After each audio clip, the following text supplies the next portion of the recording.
Бала күтімі, бала тәрбиесі, тағамы, киімі жөнінде жалпы баланы өсіруге дейінгі тақырыптар қай кезде де актуалды. Әрбір ата-ана бала тәрбиесінде өз әдіс тәсілдерін қолданады. Кей адамдар ата-анамыз бізді осылай тәрбиелеген деп қаталдықтан танытатын да бар. Дегенмен баланы бағып-қағып өсіруде оның тәрбиесінде мұқияттылық қажет. Себебі бала сіздің ертеңгі айнаңыз екенін ұмытпаңыз. Балаңыз дұрыс өсу үшін өзіндік тәрбие жүйесі бар. Балаға ойыншық таңдағанда да, баланы шомылдыруда, баланы серуендеткенде, баланы ұйқысы және баланың қай уақытта қандай тамақ, қанша мөлшерде жегені оның толық өсіп жетілуіне әсер етеді. Статистикалық мәліметтерге сүйенсек, артық салмақ біткен жасөспірімдер дұрыс өспей қалған балалар. Иммунитеті әлсіз балалар ең алдымен дұрыс тамақтанбағандықтан.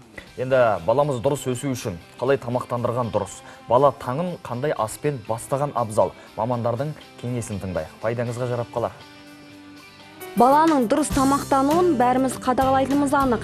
Әсіресе таңертең мектепке баратын балаға оның иммунитетін көтеріп қана қоймай, сабақта белсенді отыру үшін пайдалы тағам беру маңызды. Дәрігерлердің сөзінше, балалардың таңғы асы асқазанға жеңіл әрі қарны ашпайтындай нәрлі болу керек. Мектепте шет деп айтып жатамыз, бірақ ол дұрыс емес. Ең бірінші баланың тамақтануы таңертеңгі үйден басталу керек. Ол тек қана психоэмоционалдық жағдайда ғана емес, сонымен қатар жаңағы ол баланың организмінің дұрыс қалыптасуына, иммунитетінің дұрыс болуына үлкен маңызды әсері бар.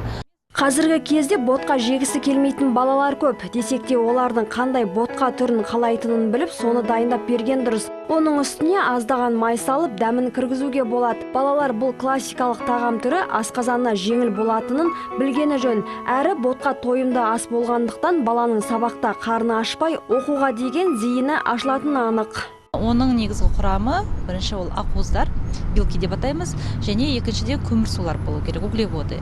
Бірақ бұнда да осы ақуыздардың өзі бөлінеді. Жануар текті, өсімдік текті деп. Солар негізі өсімдік текті болу керек көбіне. Сондай-ақ жұмыртқада дәстүрлі таңғы ас түрі. Таңертең асыққан кезде оны қайнатып немесе түрлі көкөністермен араластырып дайындауға да болады. Жұмыртқада А, В, С, Е дәрумендері көп.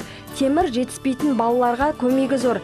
Қазіргі кезде балалар ағзасы үшін ең жеңіл тағам түрі жүгерден жасалған қытырлақтар. Бұны сүтке қосып, аптасына 1-2 рет таңертең балаға беріп тұрған жөн. Алайда оны таңдағанда көбінде құрамында қанты аз, жүгері қытырлаған таңдап алыңыз. Міне, бұл баланы дұрыс тамақтандырудың тек бірнеше жолы ғана. Бастысы балаңыздың әр күні жемісті өтуіне ықпал ете біліңіз.